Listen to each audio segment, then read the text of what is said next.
नमस्कार दोस्तों, हर्षित द्विवेदी एजुकेशन में आपका स्वागत है। मेरा नाम है विनीत सागर।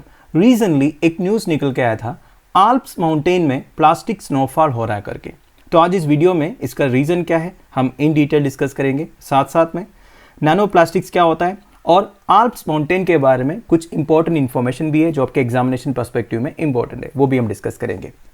सबसे पहले आप आल्प्स माउंटेन का मैप देख लीजिए। सेंट्रल यूरोप में टोटल 8 कंट्रीज में फैला हुआ है आल्प्स माउंटेन।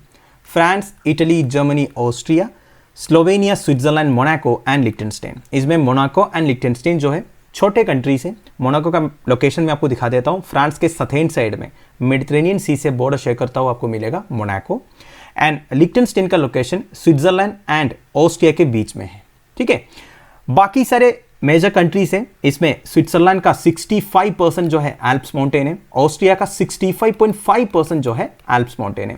ये जो वाटर बॉडीज दिख रहा है ये मेडिटेरेनियन सी है और ये कौन सा सी है, एड्रियाटिक सी है। और एक एक कंट्री में एल्प्स माउंटेन का नाम भी अलग अलग है। जैसे फ्रांस में फ्रेंच एल्प्स बोलते हैं, स्विट्जरलैंड में स्विस एल्प्स, इटली में इटालियन एल्प्स, फिर जर्मनी में बैवरियन एल्प्स, ऑस्ट्रिया में ऑस्ट्रियन एल्प्स, फिर स्लोवेनिया में जूलियन एल्प्स। अब दोस्तों इस स्टडी का मेजर फाइंडिंग्स क्या क्या है ये चेक करते हैं। देखिए, बेसिकली ये स्टडी हुआ था स्विस एल्प्स में। मैंने आपको पहले ही बता दिया स्विट्जरलैंड का 65% एरिया जो है एल्प्स माउंटेन है। तो इस स्टडी से ये पता चला about 43 trillion plastic particle land in Alps of Switzerland, और ये स्नोफॉल के साथ गिरता है। आप सबको पता ही होगा स्विट्जरलैंड बड़ी ठंड जगह है, स्नोफॉल होते हैं। तो स्नोफॉल के साथ साथ ये प्लास्टिक पार्टिकल्स भी गिरते हैं। अब ये प्लास्टिक पार्टिकल्स कहाँ से आते हैं? देखिए, ओब्वियसली अर्बन एरिया से आता होगा, ओशन से आता होगा क्योंकि ओशंस में भी प्लास्टिक पोल्यूशन है। और ये विंड के साथ साथ प्लास्टिक पार्टिकल्स आल्प्स माउंटेन तक पहुंचता है और ये स्नोफॉल के साथ नीचे गिरते हैं। And it has been found that around 3000 tons of nanoplastics get deposited in Swiss soil every year. हर साल 3000 tons of nanoplastics Swiss soil में डिपॉजिट होता है। अब देखिए नैनो प्लास्टिक्स क्या होता है मैं आपको आगे बताऊंगा। वैसे दोस्तों पूरा स्विस एल्प्स के ऊपर स्टडी नहीं किया है, थोड़ा सा एरिया को चेक किया, तब ये पता चला 3000 tons of nano plastics deposited है स्विस सॉइल में। अगर पूरा एक्सप्लोर करोगे ना तो इससे ज़्यादा भी मिल सकता है।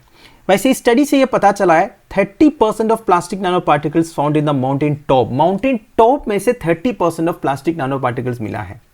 एंड कुछ प्लास्टिक्स जो है मैंने जैसे बताया ओशन से आते हैं, वो एयर में आके फिर आल्प्स माउंटेन तक पहुंचते हैं।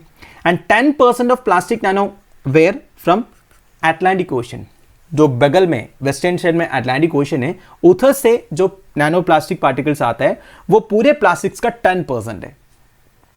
अब दोस्तों what are nano plastics? Definition के हिसाब से जिन प्लास्टिक पार्टिकल्स का साइज 1 माइक्रोमीटर से नीचे या फिर 100 नैनोमीटर के नीचे है उसे आप नैनो प्लास्टिक्स बोल सकते हो। नैनो प्लास्टिक्स में वेरियस पॉलीमर्स रहता है। For example polyethylene terephthalate, polystyrene etcetera etcetera. दो तरह का नैनो प्लास्टिक्स है, एक है प्राइमरी नैनो प्लास्टिक, दूसरा है सेकेंडरी नैनो प्लास्टिक।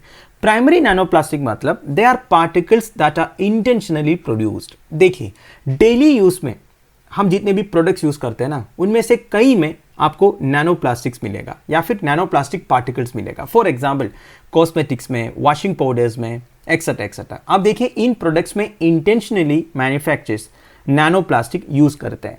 ठीक है, तो ऐसे जो नैनो प्लास्टिक पार्टिकल्स है इसे आप प्राइमरी नैनो प्लास्टिक बोल सकते हो। ये इवन रिसर्च में, डायग्नोस्टिक्स में भी यूज होता है। अब इनकी जो साइज है ये हमेशा डिफाइंड रहता है, मतलब इतने साइज का ही नैनो प्लास्टिक पार्टिकल्स इन सारे प्रोडक्ट्स में यूज होते हैं। अब देखिए सेकेंडरी नैनो प्लास्टिक्स मतलब क्या होता है? They are formed in the environment specially in rivers and oceans by fragmenting larger pieces of plastic. इसका मतलब ये है दोस्तों, जब कोई प्लास्टिक को फेंकते हैं ऐसे वेस्ट, ये रिवर्स में, ओशंस में, इवन लैंड में रहते हैं, तो कई सालों के बाद ये प्लास्टिक डिकम्पोज तो होगा नहीं, वो धीरे धीरे फ्रैगमेंट होगा, छोटे छोटे पीसेस में ब्रेक डाउन होगा, तब जाके इस तरह का 1 माइक्रोमीटर के नीचे का भी पार्टिकल बन सकता है। तो इस तरह एनवायरनमेंट से जो नैनो प्लास्टिक्स क्रिएट होता है इसे आप सेकेंडरी नैनो प्लास्टिक बोल सकते हो। जब कोई इंटेंशनली प्लास्टिक को ब्रेक डाउन करके बनाते हैं इसे आप प्राइमरी नैनो प्लास्टिक बोलते हो। क्लियर? अब दोस्तों हाउ इट इज डेंजरस? देखिए एस्टिमेट्स ये कहता है अभी तक दुनिया में 8300 million ton of plastic produce हो चुका है, जिसमें से 60% जो है ऑलरेडी वेस्ट बन चुका है। अब ये जो वेस्ट है ये धीरे धीरे इरोड होता है, through weathering effects and mechanical abrasion, and ये पार्टिकल ब्रेक डाउन होते हैं। ब्रेक डाउन होकर सबसे पहले ये मैक्रो पार्टिकल बन जाएगा, मैक्रो से फिर ये माइक्रो बन जाएगा, माइक्रो से एट लास्ट नैनो पार्टिकल्स बन जाएगा। मतलब इन पार्टिकल्स को साइज के हिसाब से आप डिवाइड कर सकते हो, मैक्रो, माइक्रो, नैनो करके। अब आप पूछोगे ये वेथरिंग इफेक्ट्स एंड मैकेनिकल एब्रेशन मतलब क्या होता है? देखिए दोस्तों, सिंपल सी बात है। वेथरिंग इफेक्ट्स का मतलब ये होता है कोई भी एक particle long time exposure to atmosphere की वजह से जब उसमें स्ट्रक्चरल चेंजेस आते हैं, उसे आप वेथरिंग इफेक्ट्स बोल सकते हो। फॉर एग्जाम्पल, मान लीजिए एक प्लास्टिक वेस्ट आपने बाहर ऐसे ही छोड़ दिया। वैसे बाहर प्लास्टिक वेस्ट को छोड़ना नहीं चाहिए, प्रॉपर वेस्ट बिन में डालना चाहिए। एग्जाम्पल के लिए मैं आपको बता रहा हूं, वो प्लास्टिक वेस्ट 5 साल, 10 साल, 20 साल या 50 साल के बाद उसका जो कंडीशन है वो वैसे की वैसे ही रहेगा क्या? देखिए, वैसे तो प्लास्टिक पार्टिकल्स डिकम्पोज तो नहीं होगा जल्दी, उसके लिए भी मिलियंस ऑफ ईयर्स लग सकता है, पर उसमें स्ट्रक्चरल चेंजेस तो होगा ना, थोड़ा बहुत वो ब्रेकडाउन हो गया होगा, अलग अलग पीसेस हो गए होंगे, ये तो हो सकता है। वो कैसे हो गया? कोई नेचुरल इफेक्ट्स की वजह से हुआ होगा ना, इतना सनलाइट जो आ रहा है, विंड आ रहा है, बारिश आ रहा है, वो सब की वजह से जो चेंजेस दिखता है उन प्लास्टिक पार्टिकल्स में, उसे आप वेथरिंग इफेक्ट्स बोल सकते हो। दूसरा है मैकेनिकल एब्रेशन। मैकेनिकल एब्रेशन मतलब देखिए, नॉर्मल जो वियर एंड टियर की वजह से, रबिंग की वजह से, स्क्रैचिंग की वजह से, फ्रिक्शन की वजह से, ठीक है, कोई मिशन की वजह से जब चेंजेस आते हैं कोई भी एक पार्टिकल में, उसे आप मैकेनिकल एब्रेशन बोल सकते हो। क्लियर? तो मेरा कहने का मतलब है, ये जो प्लास्टिक वेस्ट है बहुत सालों के बाद ब्रेकडाउन होके macro, micro and nano particles बन जाता है, और ये इनडायरेक्टली हमारे शरीर में आ जाता है। कैसे दोस्तों? देखिए जब प्लास्टिक एकदम छोटे से इसमें ब्रेकडाउन होता है ना, जो जितने एनिमल्स वगैरह या फिर ओशियंस में जो फिश है इसे खा लेते हैं गलती से। अब ये एनिमल्स या फिश को जब ह्यूमंस कंज्यूम करते हैं, उनके शरीर के अंदर ये पहुंच जाएगा। अभी जो माइक्रो पार्टिकल्स है जिसका साइज 1 माइक्रोमीटर से ज्यादा है, वो तो सीधा हमारा पेट के अंदर चला जाएगा, और डाइजेस्ट तो होगा नहीं, हो सकता है जब लैट्रिन जाते हैं तब निकल जाएगा, हो सकता है। पर नैनो पार्टिकल्स जो है ये सबसे खतरनाक है। नैनो पार्टिकल्स का साइज इतना छोटा है कि ये एयर में भी फ्लोट हो सकता है, तो ब्रीथिंग के साथ साथ हमारे लंग्स तक पहुंच सकता है। इतना छोटा साइज होने की वजह से हमारा ब्लड स्ट्रीम में भी ये घुस सकता है। तो नैनो पार्टिकल सबसे खतरनाक आप बोल सकते हो। वेदर दिस इज हार्मफुल और even dangerous, however remains to be research. अब इसकी जो हार्मफुल इफेक्ट्स क्या क्या है इसके बारे में अभी भी रिसर्च चल रहा है। वैसे हमारे शरीर के लिए तो ये फॉरेन ऑब्जेक्ट है, तो अच्छा तो बिल्कुल नहीं रहेगा। तो दोस्तों दैट्स इट। अब कुछ एडिशनल फैक्ट्स है आल्प्स माउंटेन के बारे में। दिस इज वेरी इंपॉर्टेंट, ध्यान दीजिएगा। देखिए, the Alps provide lowland Europe with drinking water, irrigation, hydro electric power etcetera etcetera. देखिए, जैसे हमारा हिमालयन माउंटेन्स है जिसे हमें ड्रिंकिंग वाटर मिल जाता है, इरिगेशन के लिए पानी मिल जाता है, कई सारे हाइड्रो इलेक्ट्रिक पावर भी जनरेट होता है, उसी तरह यूरोप के लिए आल्प्स काम करते हैं। And although the area is only about 11% of the surface area of Europe, Alps provide up to 90% of water to lowland Europe. Very important statement.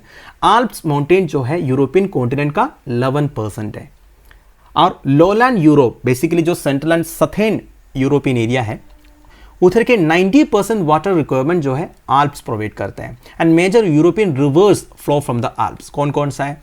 Ryan river, Rhone river, the Inn river and the Po river. Now obvious ही बात है, Alps mountain में कई सारे glaciers present होगा। तो glaciers के लिए सबसे फेमस है स्विस आल्प्स, जो स्विट्जरलैंड में आल्प्स माउंटेन है, उसमें 1800 ग्लेशियर्स है। तो लॉन्गेस्ट ग्लेशियर जो है वो है अलेच ग्लेशियर, ध्यान दीजिएगा। बट अनफॉर्चुनेटली अलेच वाली ग्लेशियर धीरे धीरे श्रिंक हो रहा है क्लाइमेट चेंज की वजह से। वैसे दोस्तों, दुनिया भर में जितने ग्लेशियर्स है वो सारे धीरे धीरे मेल्ट हो रहा है ग्लोबल वार्मिंग की वजह से, ये बात आपको पता है। आप देखिए, यूरोपियन कॉन्टिनेंट का highest and most extensive mountain range आप बोल सकते हो आल्प्स माउंटेन, 8 कंट्री से जो पास होता है। एंड आल्प्स माउंटेन रेंज का सबसे हाईएस्ट माउंटेन है mount blank, and mount blank में ग्रेनाइट रैम्पार्ट्स भी है, यही दूसरे पीक से माउंट ब्लैंक को डिस्टिंग्विश करते हैं, ये भी आप ध्यान दीजिएगा। अब अगर आप ह्यूमन कनेक्शन देखोगे, पैलियोलिथिक टाइम से ह्यूमंस उधर रह रहा है, मतलब 60,000 to 50,000 ईयर्स एगो से। And the Alpine region continues to have strong cultural identity. आप देखिए, जितने आल्पाइन रीजन में विलेजेस है उधर अभी भी traditional culture of farming, cheese making, wood working सब एक्सिस्ट करता है, ठीक है। And the region is home to 14 million people and it has 120 million annual visitors. आप देखिए, यूरोप में एक मोस्ट ब्यूटीफुल टूरिज्म डेस्टिनेशन भी आप बोल सकते हो आल्प्स माउंटेन जो है। तो दोस्तों, that's end of it. I hope आपको समझ में आया होगा। अब आपसे मेरा एक सवाल है, मैंने आपको बोला था आल्प्स रेंज का सबसे हाईएस्ट माउंटेन है माउंट ब्लैंक। मैंने आपको ये भी बोला था मॉन्ट ब्लैंक 3 कंट्री से पास होता है। वो 3 कंट्रीज कौन कौन सा है आप मुझे कमेंट बॉक्स में बता दीजिएगा। सो लेक्चर की पीडीएफ एज यूजुअल आपको टेलीग्राम चैनल में मिल जाएगा, जिसका लिंक नीचे प्रोवाइडेड है। Thank you for watching, bye bye, have a nice day.